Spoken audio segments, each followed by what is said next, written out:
first down. They hand off to Marlon Mack. Huge hole, 50-yard line. He's at the 40, still going near sideline. He's at the 10. He's at the 5, and he will score. Touchdown, Marlon Mack. Touchdown, INDY.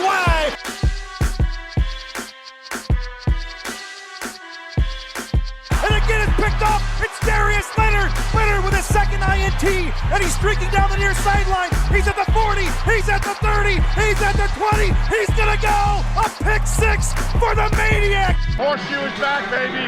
The horseshoe is back. But today I wanted to look at a topic surrounding the Colts, a topic we have not yet talked about. But I want today to look at 5 Indianapolis Colts who I believe are going to have better 2020 seasons than they had in 2019. Now, this doesn't necessarily mean that they had bad seasons in 2019. It just means that, in my personal opinion, I think that they are going to have a better 2020 season than in 2019. Now, this could include guys who were on the Colts last year who I feel like are going to take a step forward, or new additions, because the Colts did add a bunch of new guys onto their roster. And so I want to start here with a couple honorable mentions before we get into our top 5 lists. The first guy I got here is Xavier Rhodes. He's a guy that was brought over after playing in Minnesota his entire career. A guy who a couple years ago, he was a first-team All-Pro, but the last 2 seasons, especially 2019, weren't too kind to Xavier Rhodes. But the Colts feel like he has a chip on his shoulder. They feel like he can shake off that kind of ugly performance last year and get back to his potential all-pro form. Now, he is a guy that's getting closer to 30. So there's a lot of question marks around this, which is why I don't have him on the list, because for me, it could be kind of a boom or bust. He could be what the Colts think he could be, or he could also kind of fizzle out at that corner position. Plus, there's also some younger guys who, if he does indeed fizzle out, can kind of take his spot. But he makes the honorable mention list for me. Another guy that I have here for my honorable mentions is Bobby Okereke, the second-year Stanford linebacker. Now, the reason I don't have him on this list is because I feel like he already had a pretty solid season in year one. I mean, he started in 8 of 16 games. He played all 16 games. He had 65 tackles. He added a sack, 2 tackles for loss, 2 passes defended, 2 forced fumbles, a fumble recovery. He was just all over the field. And I know stats didn't tell the whole story of how effective Bobby Okereke was last year, but he was a force at linebacker, and it'll certainly be interesting to see if he potentially he's going to compete for that Mike linebacker position with Anthony Walker. It'll be interesting to see if he indeed takes that. I know there were some rumors of that last year, and then ultimately Walker won the spot, and Okereke had to play more of the Sam linebacker. But regardless, I feel like Okereke now that he has a position, whether that is Mike or Sam, will have a chance now to have a full 16-game starting season under his belt. And so for me, he makes the honorable mention list, but just outside the top 5 for me, because I believe he already had, like I said earlier, a pretty solid rookie campaign. So I want to move now to my number 5, and I'm going to go Rock Ya-Sin, another draft pick from 2019. He was actually the Colts' first selection in that draft. They didn't have a first-round pick. They traded out of the first round, nabbed Rock Ya-Sin there at 34th overall. He was a guy that had kind of a rocky start to his season. You can highlight some of those games, some of those rookie struggles that he had. Obviously the Denver game with all those penalties. But he really kind of solidified himself after that at the back end of the season. I thought he was playing very well, playing like a top 15, top 20 corner in the league. And, throwing in now more experience. I mean, he was coming out of Temple, which isn't, the most pro-ready college right away. And obviously it's already hard enough for guys coming out of college, especially at the cornerback position, one of the hardest positions in sports. But I think Rock Ya-Sin, especially with the Colts, cutting ties with Pierre Desir, I think they have faith in Rock Ya-Sin and have faith in what they saw at the end of the 2019 season and feel like he can take the next step. I know he's a guy that thrives in man coverage, and so maybe the Colts trust him more on an island with some of those number 1 receivers. But it'll certainly be interesting now to see, what did Rock Ya-Sin take, the good and the bad, from his 2019 season. We know he's a hard worker. We know he's a tough player. But what can he improve on? And what has he been talking about with Jonathan Gannon, the defensive backs coach? What have they been discussing on how Rock Ya-Sin can ascend his game to the next level? I certainly think he has an opportunity to do that. He only got 1 interception this last year. I feel like he could get multiple interceptions this next year.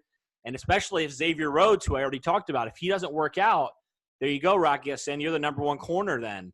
So for me, overall, I think Rocky Ya-Sin has a chance to advance his game, and certainly what we saw at the back half of the 2019 season would certainly indicate that he's a rising player in this Colts secondary. So he makes number 5 for me. Now moving on to number 4, this is a guy who seems like there's all these guys that are second-round picks that are on this list.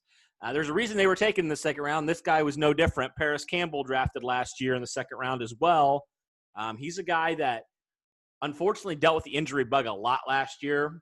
He only played in 7 games. And so more often than not last year, he was banged up. He missed a lot of time.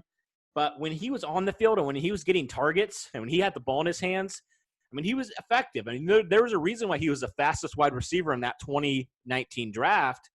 It's because he's effective. And, I mean, he's a guy that, didn't obviously get a ton of receptions, only 18, but he had 127 yards. And you throw back to, I know I always reference this, but you throw back to that Pittsburgh game. I mean, he got the ball in his hands, and he was electric, and he was making plays for the Colts. He had over 100 scrimmage yards that game.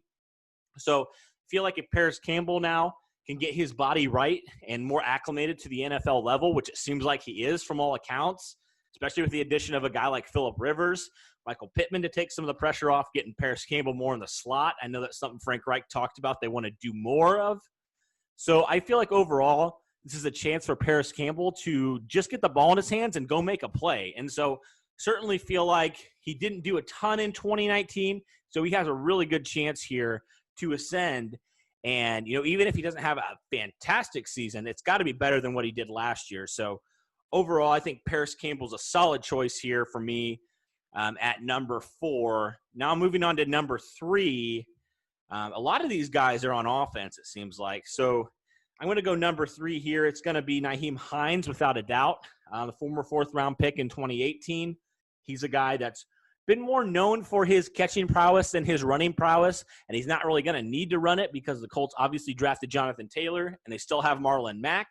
But you throw in a guy like Hines who played some slot receiver when he was at NC State, and then he came to the Colts in 2018, and overall he had one of the better receiving years from a rookie running back. I mean, Saquon Barkley obviously was fantastic, but you look at Nyheim Hines in that year, and I mean, he was pretty effective. I mean, he had 63 catches, 425 yards. So he was a guy that overall he can do a lot of things for you, and especially now since we know how crowded that Colts backfield is going to be, maybe he goes back to what he did at NC State a little bit more and just plays more slot receiver, just plays more of that.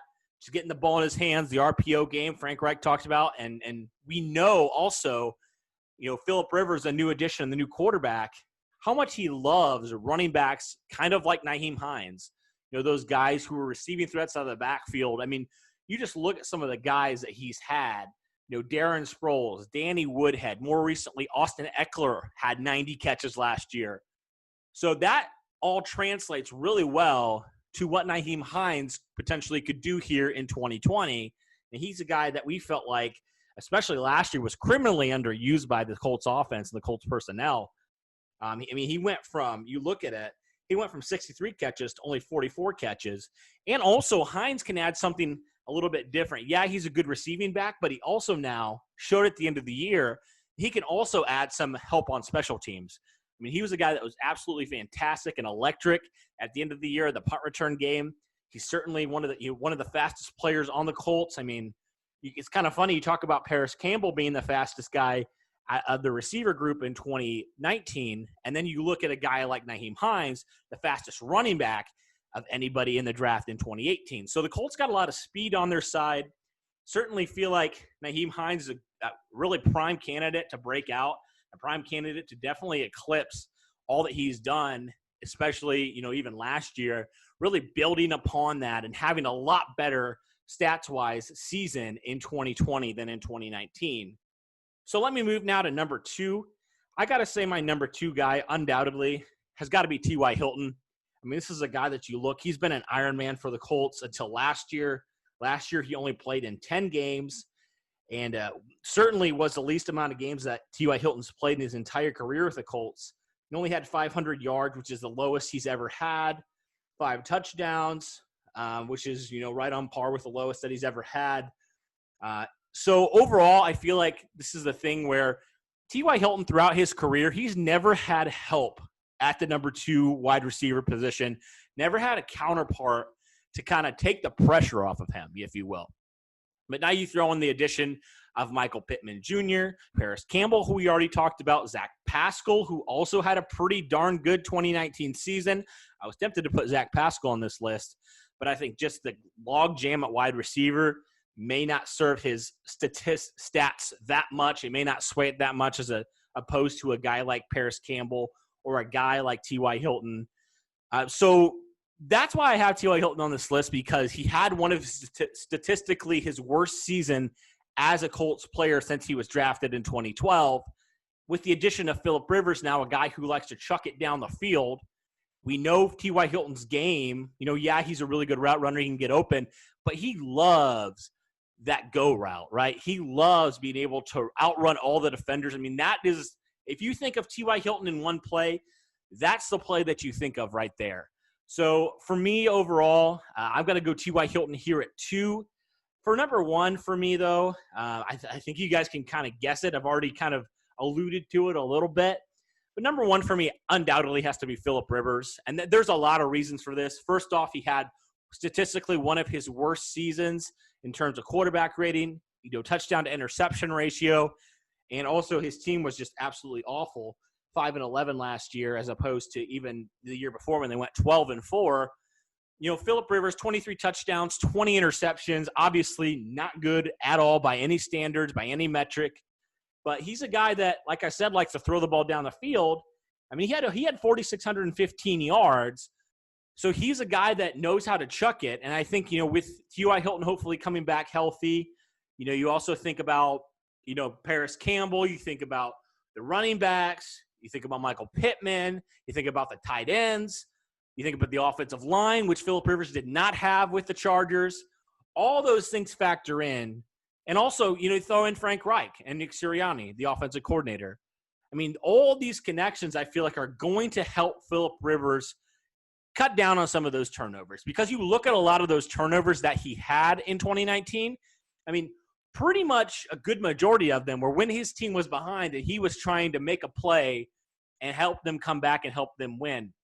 It's kind of interesting because I kind of referenced it a little bit to Andrew Luck before he really had any help, right? He had to make a play. And we saw the interceptions, the turnovers, they went up because Andrew Luck felt like, if I don't make a play here, my team is not going to win.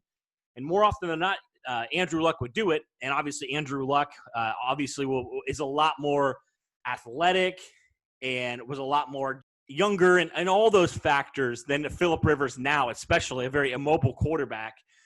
So you're throwing a guy like Phillip Rivers in there trying to make him do what Andrew Luck had to do. I mean, it's not going to work, obviously. You got to give Phillip Rivers some help, especially at 37 at the time, now going to be 38.